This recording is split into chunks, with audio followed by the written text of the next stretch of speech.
If you focus on achievement, what you get is a lot of people who are trying very hard to get external markers of success and a lot of people who feel they've failed. And so the people who succeed get the A's, but don't really learn much.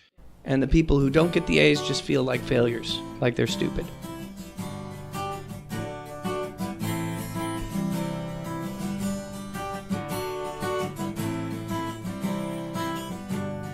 Welcome to episode 4 of the More Than Just a School podcast, where we look at teens and learning through the lens of an alternative style of education, one that puts the kids in charge of exactly what they learn and how they learn it. I'm your host, Karen Locke-Culp. I've got a master's degree in education, a bachelor's degree in human development, and a whole lot of curiosity about how to get teens the best learning environment possible so they grow into successful, fulfilled, engaged people. When our kids needed something different in their education, my husband Ben and I found this model and immediately noticed amazing changes. But when we tried to tell friends and relatives and people who care about our sons why their new school was different, we couldn't. We just didn't have the words. This podcast changes all that. Come along on our quest to find out what works in secondary education and what doesn't, and why. And today I'm so excited because we are hearing from the director of the North Star Model Learning Center that I am most familiar with. It's called Baystate Learning Center. It's where our kids go, our 2 teenagers go to Baystate Learning Center in Dedham, Massachusetts. And today I'm super excited because I'm speaking with the director of Baystate, the director of this particular school. It's been in operation. This is going to be its 5th year coming up. When you hear this, it'll almost be, if you're listening in real time, it will almost be starting the 5th year. And George Popham is the name of the director. He has been a lot of things in his life. He was, as he'll talk about it in our interview, he was a public school teacher for quite a while and in many different places and situations before he heard about the North Star model. And there are, in fact, listening back to this when I was preparing for this segment that I'm recording now, I listened back to my conversation with George, and he mentions that there are dozens of North Star model schools across the country, and there's one in Canada, and there's one, he says he thinks it's in South Africa, but it turns out it's in the Philippines. So very cool. It's a model that has a lot going for it, and that is worth spreading, just like TED Talks are worth spreading. Our conversation today gets into what people need to be motivated to learn. And I am pretty well going to let you listen to George on that because I think he's like, why am I going to sort of sum it up any differently? He says it so well and so eloquently about what motivates, especially young people. But really, young people are people. And so like young adults are still people, and what motivates them is something different than maybe what we would expect. And I wanted to get into, just before we jump into that conversation, I try to share something in each segment, in this segment of the show, where you can maybe learn about some research that you didn't know about, or just frame some new way of thinking for you with your teens. And when I say teens, I don't always necessarily mean teens. I mean adolescents, because a lot of times kids are adolescents before they are teenagers. Long before our kids start looking different, they are thinking differently. They're thinking like adolescents. And but I feel like to keep saying the word adolescent over again is just such a pain in the butt. It's got a lot more syllables than the word teen. So I'm going to keep using teen. Occasionally I might interject with like tween or something like that. But my own son hated being called a tween when it was his turn, when he was like 10 to 12. So I don't know. You'll know, but just know that even if you don't yet have it, even if you have an 11 or a 12-year-old, and I refer to teenagers, I'm still referring to your child, I bet, because once they hit that adolescent mark, I mean, that's a big deal once they hit puberty. So, and in all kids of all ages, I'm an expert in child development. And one of the things that I've learned that is so motivating for people of any age is the idea of wanting themselves, like that, so that the motivation comes from inside. And that is called intrinsic motivation. And its first, its opposite is extrinsic motivation. So extrinsic motivation is when we pay kids for good grades, because we may think it's a fabulous idea to pay kids for good grades, but what we're doing is we're taking the good grade, like the motivation. So actually grades is something that we will be getting into in future episodes. So I'm going to save that because that doesn't really enter into this conversation. But for the moment, let's suppose that getting a good grade is something to be desired. Maybe our kid wants, well, no, because it wouldn't be our, anyway, let us just suppose that getting a good grade is something to be desired. I hope in a future episode to persuade you maybe to think a little bit differently about that. But anyway, right now, if we accept that we would like our kids to get good grades in school, paying them for good, if we say, hey, if you get an A, I'll give you $50. That seems like it's going to be very, very motivating, but it has the opposite effect. Because now our kid isn't doing the learning for the joy of the learning. They're doing it for the money. And it just has it creates this thought process that completely ends up demotivating kids. And I am going to list a few resources, particularly one I'm going to list for you is a woman who has done a lot of research into intrinsic and extrinsic motivation, and her name is Carol. My gosh, I can't believe I'm forgetting her name. Wow, that's awful. Well, I am going to refer you to another one whose name I do remember. Her name is Jessica Lahey. She wrote a book called The Gift of Failure, and it's been a New York Times bestseller for a very long time. It was on the bestseller list for a long time. It's in like its 12th printing, and it was only written a couple of years ago. It's an amazing, amazing, amazing book. And in fact, I'm also going to link to my conversation I have another podcast. It's called We Turned Out Okay. It's located at WeTurnedOutOK.com. And I'm going to link to my conversation over there with Jessica Lahey. Yes, we're talking about young kids, but Carol Dweck, that's her name. Woohoo! Carol Dweck's research really comes into that. And I just think you're going to be really interested in that. So Carol Dweck, I'm going to link to her research. And I'm going to link to my conversation with Jessica Lahey. And I'm writing things down because I find if I don't write things down, they don't actually make it into the show notes. So I like to say I'm going to give you something and then actually give it to you. So that's why you hear the pencil. That's why I'm writing. Carol Dweck's research and Jessica Lahey's episode. Okay. And so I guess I just want to give you a little bit of food for thought. Because in our culture, the idea of getting good grades is so incredibly pervasive. And the idea of being motivated by an outside factor, if we sell as many, if we sell as many candles as possible, if we sell more candles than anybody else, we'll win the pizza party, right? It takes the motivation away from fundraising to get money for a good cause, like for example our classroom or something like that, and it puts it on we need the pizza party. And so if kids conclude, for example, oh, we'll never get that pizza party, I'm not even going to try, then they're not trying doubly, and it means that there's going to be less money coming in for fundraising for the classroom, right? And I guess I just want that on your radar as you begin to listen to my conversation with George Popham. He will tell you in here that the North Star model doesn't offer grades, among many other things. There's no grades, there's no transcripts here, but yet the motivation is incredible. The motivation that these kids have to learn is absolutely incredible, and it feels like a magic trick until you really understand the model and why it works. And so you'll get to learn that listening to George today. I've got a couple of program notes that I need to share with you before we do that. I have a chronic illness. I've got a tendon disorder that at times has meant that I could not walk more than a few steps. I needed a wheelchair for, probably 18 months. I needed a wheelchair.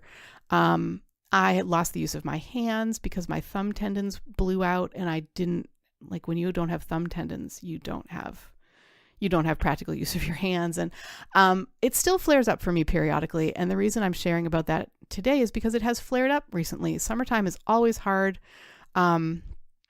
for me. There's a lot of changes in routine. There's a lot more that I want to do because there's so much good vegetables out there that I want to make into pickles and jam and all kinds of cool stuff. And this year there have been some family stresses, and I ended up thinking I was going to be able to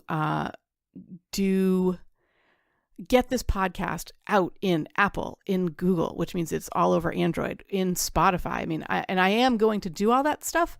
I just can't do it in August. It's just not going to happen. The other thing is coordinating my husband's schedule. Ben is our incredible producer. He makes this show sound awesome, just as he makes my other show sound awesome. And I'm so grateful to him for that. But you know, he's got a life too, and he's got busy things going on in his work life. And summertime is the only time he can fish because he's a summertime fisherman. And I couldn't take those things away from him.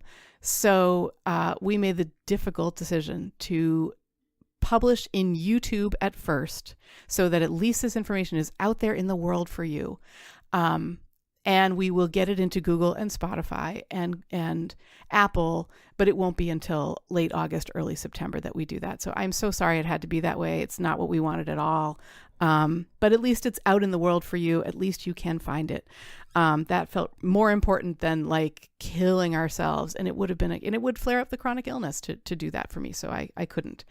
But it is live on YouTube now at my channel. YouTube channels have a whole bunch of numbers instead of like, you can't name your own YouTube channel. So I'm going to either figure out a bit link. In any case, if you go to the show notes for this episode, you can click a link and get yourself over to the More Than Just a School YouTube channel, because that's where that's where these podcast episodes are being posted currently. I'm going to continue posting them there, and I'm also going to be doing other cool things at the More Than Just a School channel. Starting in September, I'm going to be doing like YouTube lives about things that you'll care about, how to get your teenager to come out of their room, how to bond with them, how to reach them if you feel like you haven't been able to reach them. So I'll be doing that. And then I've also, if you've listened to the previous 3 episodes, you'll hear me talk about a free guide. It's basically kind of a concise roadmap to, it's called 5 Ways to Reach Your Teen. So if you've got a teenager who is withdrawn or anxious or defiant or sneaky, and you just feel like they have gone dark and you can't get to them, this is a guide that's going to help you do that. And in fact, it's got things that can help like immediately. You watch the video. It's quick. It'll be like a 10-minute video. You read the checklist, which is it's a PDF, so it's maybe 4 or 5 pages. It's not a lot of reading, and it's not a long video, but what you read and watch will help you immediately connect with your teen. Like you could get this guide today.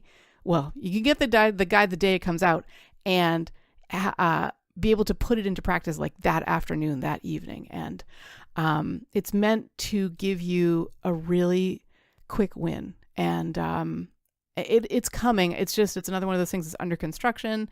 And I do plan to get it out to you ASAP.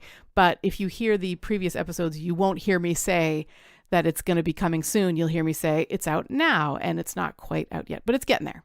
It's getting there. So I feel like those are the program notes. I wanted to ask you, if you find that you like this episode, I would love it if you're listening in YouTube, if you just hit the like button, leave us a comment, something like that in YouTube. If you are listening and subscribe to, you can also subscribe at YouTube, and share about it with friends. And if you are listening to it in a podcatcher, because this is the future, it's future time for you. Same things. I mean, if you can subscribe to it, if you can share it with a friend, if you can give us a quick rating and a 1-sentence review, those are the kinds of things that podcatchers look at and they go, oh, this is something that other people are going to want to see as well. So if you could help promote the show in that way, we'd really, really, really appreciate it. And just before we get to George, I want to say thank you so much for listening today. To learn more about this podcast, Baystate Learning Center, or the North Star model of secondary education, go to morethanjustaschool.com, which is also baystatelearning.org. It is the website for BSLC, where our sons go to school. Our theme music today was written by R.E.M. and Green Day and performed by our son, Maxwell Culp. The amazing origami dragon in our podcast art is by Liberated learner and North Star member Ernie Kim. We've got a special thanks again for our producer, my husband, Benjamin Culp, who's just amazing, and he makes things sound so good. Thank you, honey. And a special thanks also to everybody in the Liberated Learners model and everybody at Baystate Learning Center, where what's happening now, what's been happening recently is we're getting like the schedule for next year. So we're finding out when breaks are, and we're finding out what the first day of school is, and we're finding out all this cool stuff. My sons, we have the opposite reaction in the summer. Usually kids get out of school and they're like, yay, it's summer. And our kids are enjoying summer, but they want it to be school time again. They want September because they're having such a blast at Baystate Learning Center. So that's what's been happening over there. Thanks again so much for listening.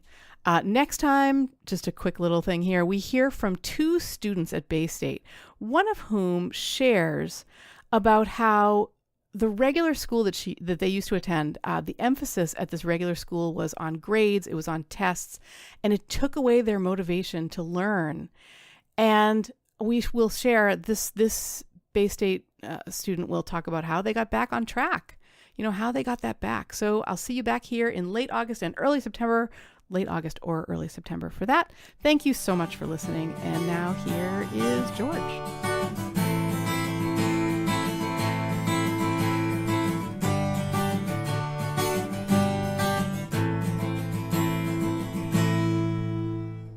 I am sitting here today with the director of the Baystate Learning Center, George Popham, and I'm super excited to welcome you, George. Thank you very much for coming on the show.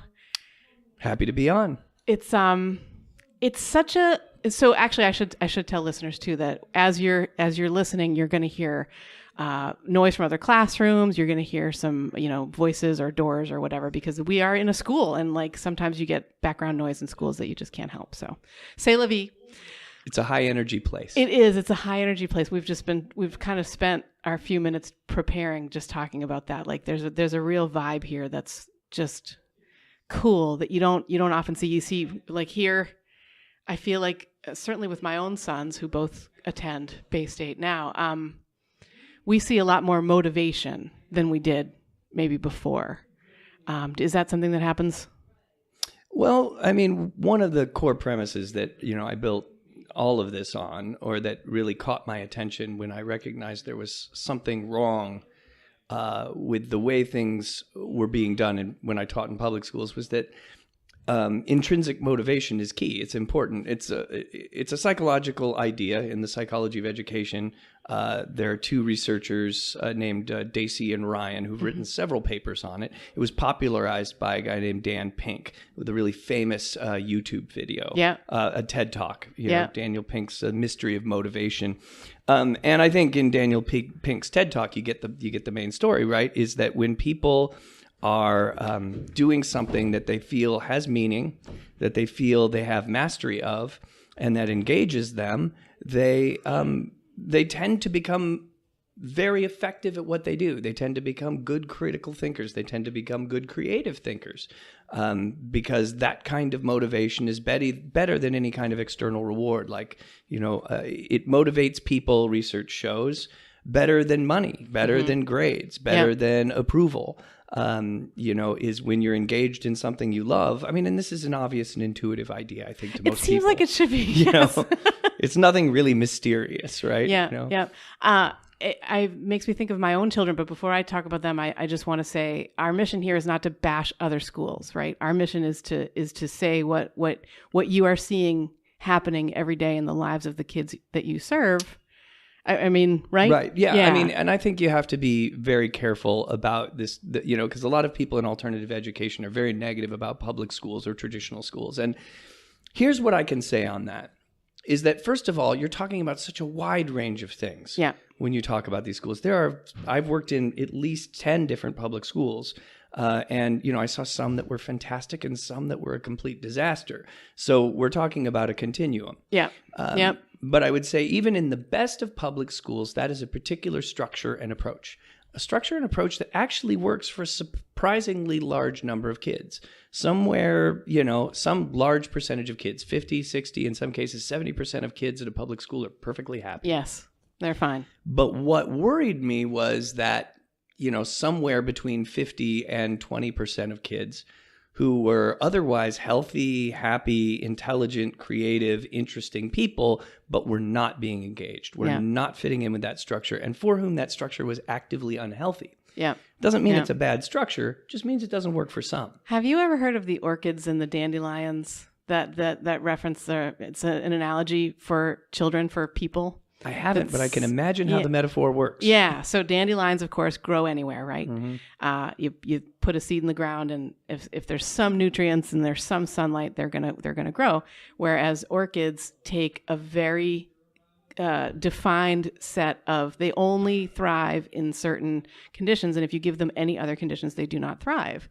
And I have one child who is an orchid child. I wonder if you can figure out which one that is, and one who is a dandelion. And the dandelion just started here last or 2 weeks ago now. Mm-hmm. And for a kid who can pretty well bloom anywhere that he's put, we have seen the most incredible blossoming from him in the last couple of weeks. He's thriving here, and he's been happy elsewhere. It's not that, but he is thriving here. And I just think that's so cool. And it makes me want to ask you, I've got a couple of questions. So, especially for people listening who are completely new to the idea of alternative schools, which for me, I was a school teacher. So like when my 7-year-old, we started homeschooling him because when he's now 17, when he was 7, we started homeschooling him because he basically had post-traumatic stress syndrome from like first grade. It was pretty rough. And I had felt very loyal to the school system. I'm a part of this, the general school. I wasn't a part of his town's system, but I was like, oh, this has got to be, I have to stick with this because it's like I'm invested in it. And a friend said, well, are you going to sacrifice your child to that? And I was like, oh, that's not how I've been thinking about it before. I don't want to do that. And so for someone who is listening to this episode and wondering, like, never really heard of alternative schools, I guess, I came up with these 3 questions. Well, the first one is, what do you do here? Like, what do you guys do here? Well, what happens here, it's funny, within the movement of liberated learners and, Baystate Learning Center, we have a particular model called the Liberated Learners Model that was pioneered by North Star Self-Directed Learning for Teens in Sunderland, Massachusetts. And there are a good, dozen or so of these learning centers. Can I just say, when I was in graduate school at UMass Amherst, I lived in Sunderland for like two years. Oh, really? That is so. Yeah, I lived on an asparagus farm. It was awesome. It was so great. Well, it's very Pioneer Valley, right? And it's the sort of place, and they've been operating for 22 years since 1996. And I didn't even know about them. Yeah, and they, have really created this umbrella organization that makes it easier for learning centers to start themselves. And we've got a good dozen of them scattered all over the United States and Canada. And there's one starting, I believe, in South Africa. I can't remember, but there's already an international move to have more learning centers like ours. And at the core... And it's called the Liberated Learners Network? Yes. Okay. The Liberated Learners Network. And if you were to Google liberatedlearners.net, you'd see the website, and there's a map of all the different centers that follow this basic model. And one of the things I like about the model is that it really, what it really does is gives you a framework, gives you a blank canvas to work with. Mm-hmm. Because, if you work with kids, the thing you realize is that every kid is different and every group of kids is different. And so you need to be able to respond to the needs of a specific child or a specific group of children. Yeah. If you're going to do certain kinds of things educationally. Another huge virtue to what we do is the small size. One of the big objections I have to traditional school is just it's often very problematic to just herd hundreds of kids into one building. Yeah. It depersonalizes quickly and becomes a matter of crowd control for simple health and safety reasons. Yeah, yeah. And when you're working with groups of 30 to 70, it's much different. It's much more community-oriented, and the relationships are much healthier in general. Yeah. But I'm getting a little bit off. Yeah, from I feel the like on a question. daily basis, what do we happens? do here? Yeah. A lot of the things that you'd expect to see in a school do in fact happen. We have a morning meeting.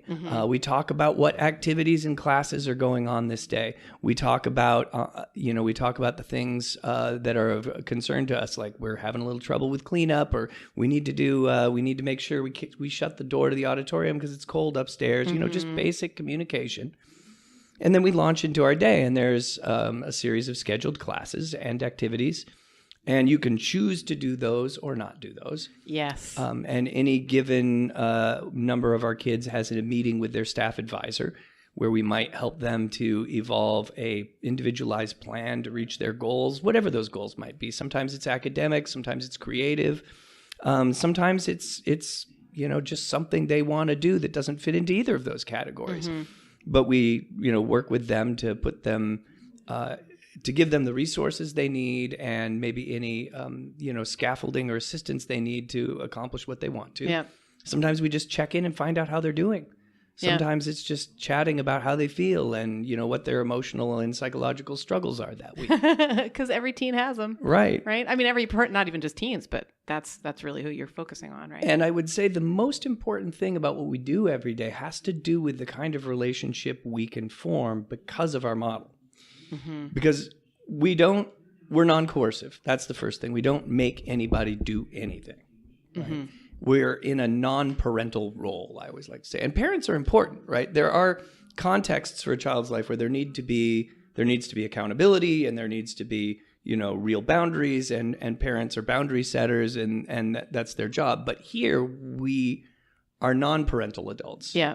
Yeah. And our byword is non-coercion. Now, that's not to say there aren't rules, but those rules are determined by the student community in the community meeting process. When I was teaching a storytelling workshop now a couple months ago, my question for you was, can I swear? And what you responded to me was, well, yes, because every word can be a mean word. And our rule here is we do not use mean words. Right. I'm like, I love that. No abusive language. Yep. But any other language is fine as long as it doesn't upset somebody, So... And these are things that the students determine themselves about how they want their community to look. So the adults are not the people coming in and determining how things will go. I mean, we are present and we do step in for obvious health and safety issues, right? Yeah. I mean, we're paying attention. And if somebody brings something to you, you can talk about that, right? I mean, absolutely. I mean, and we have all different kinds of little mediation processes for disputes and issues that come up. And some of them could be very private and some of them could be public at a community meeting. Yeah. But, all this is to say we're non-coercive. And I also don't give grades. And I also don't give tests. So now we're into like, what do you not do here? These are so interesting to me. Right. What we don't do may be as important as what we do. Yeah. Because when I am not the person who is judging, who is evaluating, who is making rules, who is able to give consequences, that makes me a completely different kind of adult from any other adult in that child's life. And they develop a kind of trust with me that they don't have anywhere else. Yeah. For example, my favorite example of this that any parent will immediately understand is I've had at least 3 or 4 kids come to me and say, I worry that I play video games a little too much.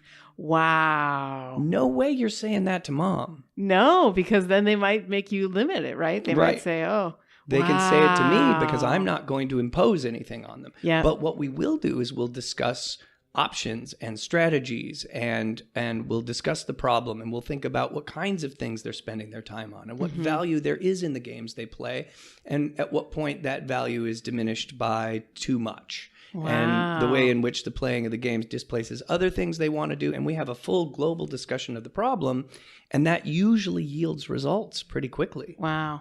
So that relationship of trust is something we're in a unique position to be in. Yeah. Now, I want to clarify a couple of things. I mean, we do some teaching, right? I teach some classes. And while I don't test, there are ways to assess. First of all, we encourage each student to assess themselves. Students are actually pretty good at self-assessment, and studies on this have shown that they tend to be about where their teachers are, if not a little bit harder on themselves than their teachers are. Yeah, because they're motivated by themselves. They're self-motivated for this sort of thing. Yeah. Right. And they have their own expectations of themselves for each class, Yeah. And so they are very clear on whether or not they're meeting their own expectations.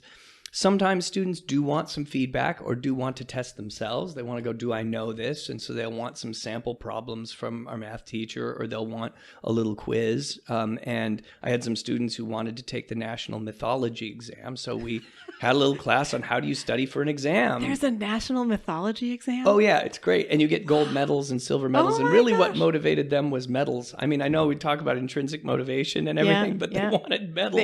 Well, I mean, it's intrinsic if it's something that you really want. Yeah, I guess it was important to them. Yeah, if it's important to them.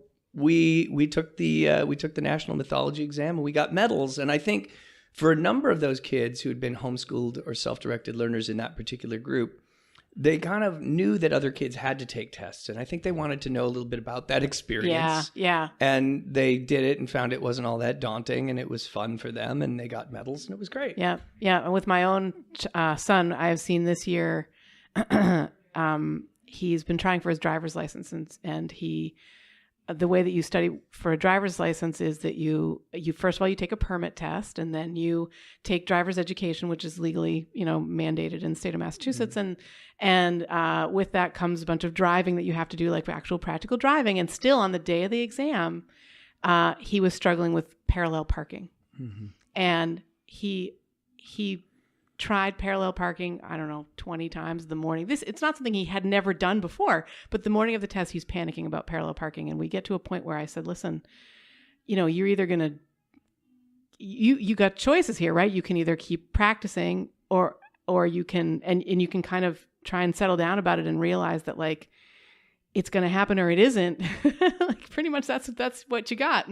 And so he was able to park it. And then during his exam, this is what I think was so cool. We talked about how this is a game, and what they're looking for is, can you remain calm if something goes wrong? Can you, can you responsibly drive the car? Can you be an adult about this? And once you learn to play by those rules, you've got it made. And during the test, he actually was asked to parallel park. And he ended up like far away from the curb, and the driver examiner said, listen, why don't you try that again? You're a little too far away from the curb. Why don't you give it another try? And he pulled forward and he just smoothly nailed it. And I felt like in that moment, he got his license. He totally got his license. So I felt like in that moment, he was like, he realized it is, it's a game. If I play the game to win, and I work at it, I'll do it. And I feel like there's such a good lesson in that. It's not, you're not doing it because somebody's standing over your shoulder saying, you really better do this.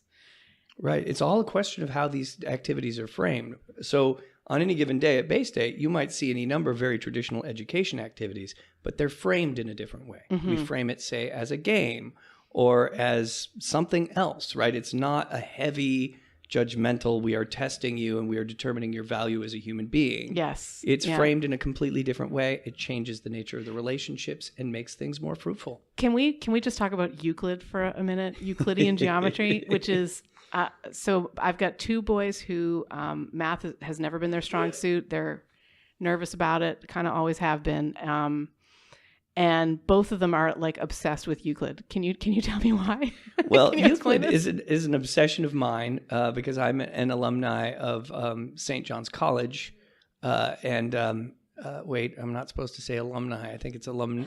You're an alumnus. Yeah, you're an alumnus. I'm an alumnus. Singular. Yep. Alumni is plural. Yep. Okay, good. Getting the Latin right.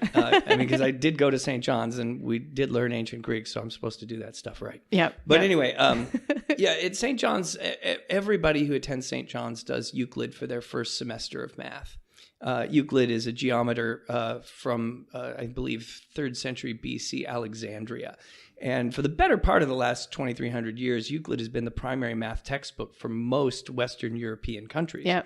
And it is basically a unified sort of systematic series of geometric proofs that begins with a set of definitions, postulates, and common notions.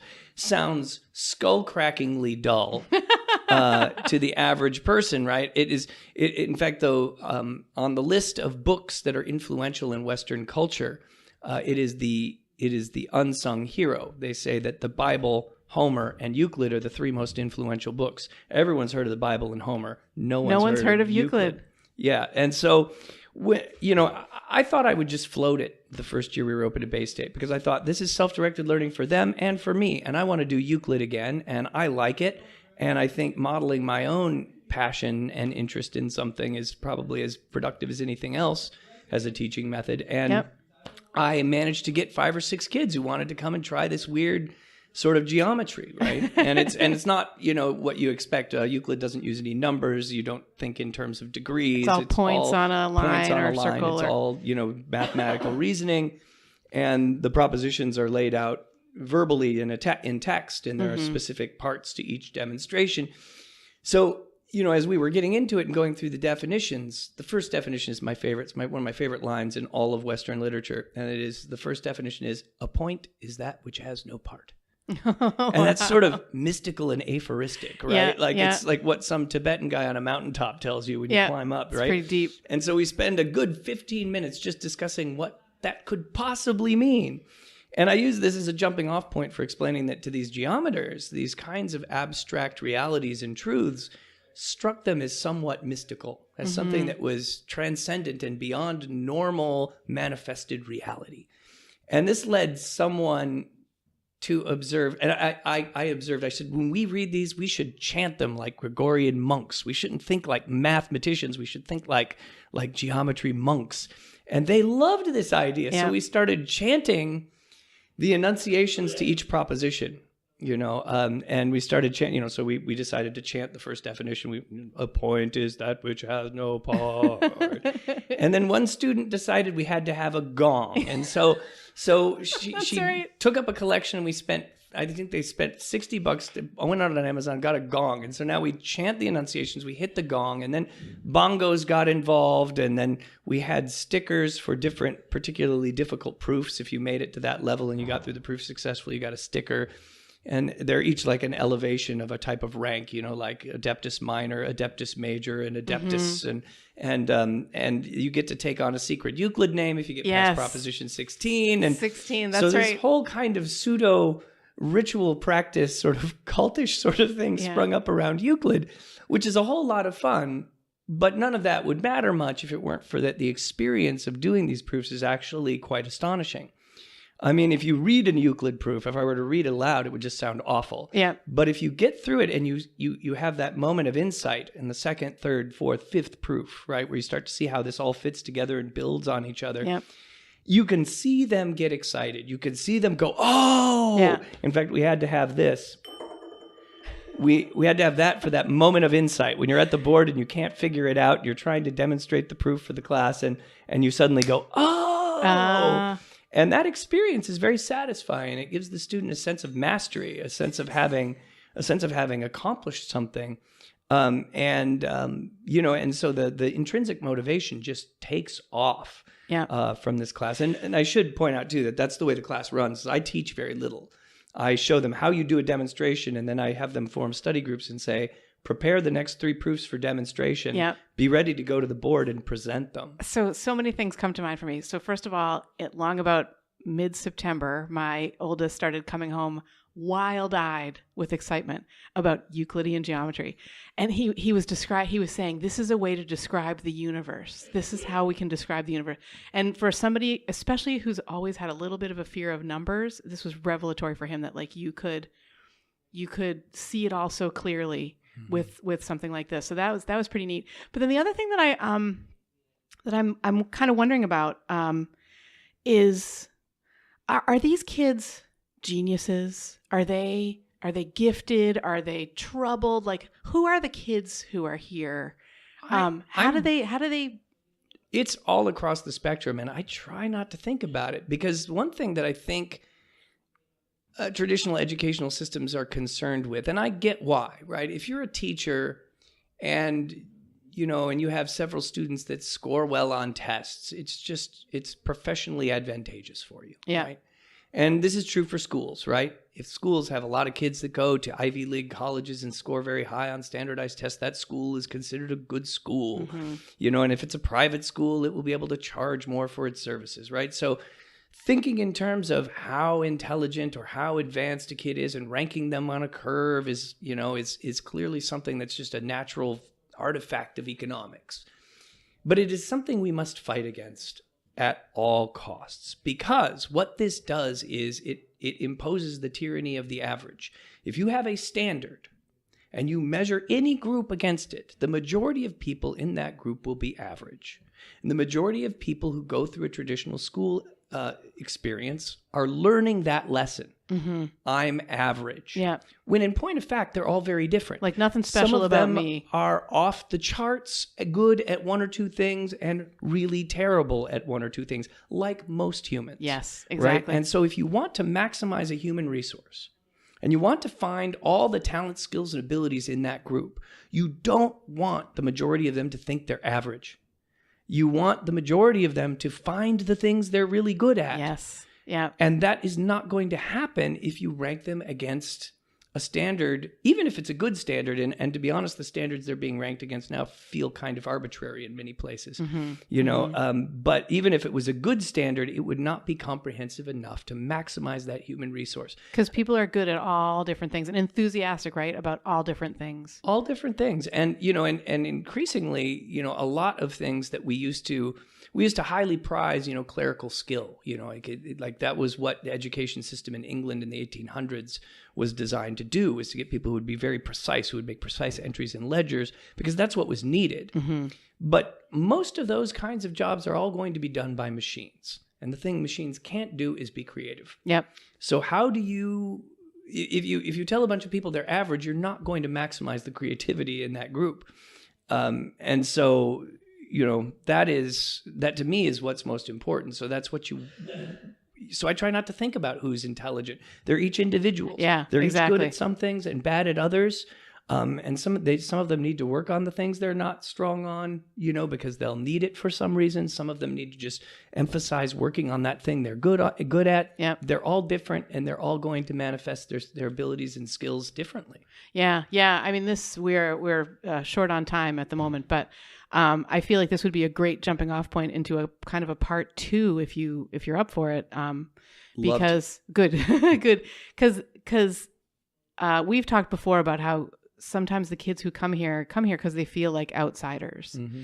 and I feel like this gets into that a little bit. And it's 1 minute of 12. We've got to continue. We don't have to rush. If it's 5 after, we're fine. Is it really? There's one more thing I would really like to say about what happens here every day. Okay, cool. Let's do that, and then we'll have a part 2 about who comes here. And that is, the first part of the answer is, well, there's a lot of traditional stuff that sounds really great to parents. Ooh, Euclidean geometry. Yes, oh, wow.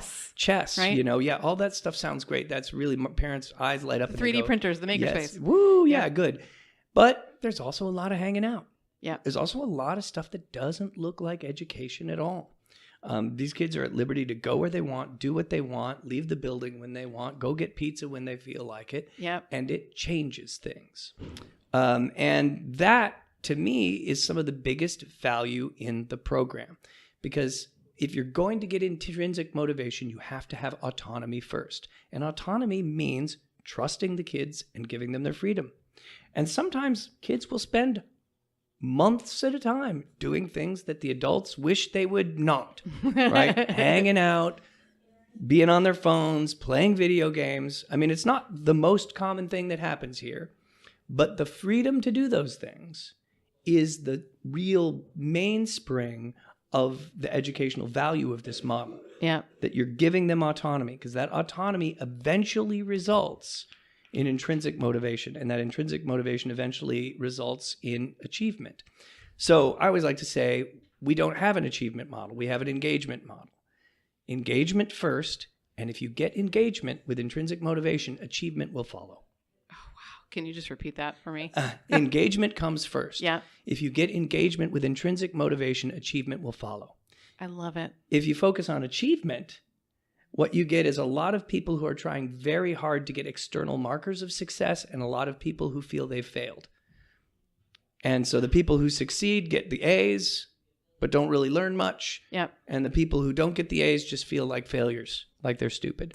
And so if you focus on achievement, you create a lot of really bad outcomes, I think. If you focus on engagement, you get all of the benefits you're looking for. And we see this played out all the time. I have another podcast, which is for parents of young children.